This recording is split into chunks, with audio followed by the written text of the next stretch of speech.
અત્યારે આપણે બાળકોને શરદી ખાંસી થઈ હોય કે તાવ આવ્યો હોય એટલે આપણે તરત એના એલોપેથી દવાઓ આપતા હોય છે, જે મોસ્ટ ઓફ સિરપમાં આવતી હોય છે. અને ક્યારેક તો એડલ્ટ લોકોને પણ ખાંસી જેવી તકલીફ મટતી ના હોય તો એ લોકો સિરપનો યુઝ કરતા હોય.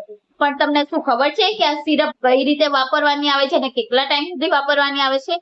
તો આજના વિડીયોમાં હું તમને એ બતાવું કે જે એલોપેથી જે સિરપ દવાઓ છે, જે એની દવાની એક્સપાયરી લખેલી હોય ત્યાં સુધી વાપરવી જોઈએ, પણ જે દવાની બોટલ તમે તોડી ના હોય, જે અનપેક દવાઓ એ તમે એક્સપાયરી ડેટ સુધી વાપરી શકો.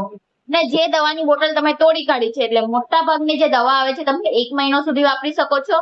જે પેરાસિટામોલ જેવી આવે છે એને તમે 2 મહિના સુધી વાપરી શકો છો. અને જે પાવડર વાળી દવા આવે છે કે જે એન્ટીબાયોટિક દવાઓ આવે છે, તમે તેને બોટલ તોડ્યાના 5 જ દિવસ સુધી વાપરી શકો છો. પછી તેને વાપરવામાં નુકસાન થાય છે, કારણ કે બાળકોને આ સિરપ ભાવે એટલા માટે તેમાં થોડું સુગર એડ કરેલું હોય છે. અને પછી સમય જતા તેમાં બેક્ટેરિયાનો વિકાસ થતો હોય છે અને એની દવાની જે કામ કરવાની ક્ષમતા હોય એ ઘટી જતી હોય છે. માટે એલોપેથી સિરપ બાળકને આપતા હોય તો તમે આટલું ધ્યાન રાખો કે જેનાથી એ દવાની ક્વોલિટી પણ રહે અને તમારા બાળક ઉપર તેની અસર પણ કરે.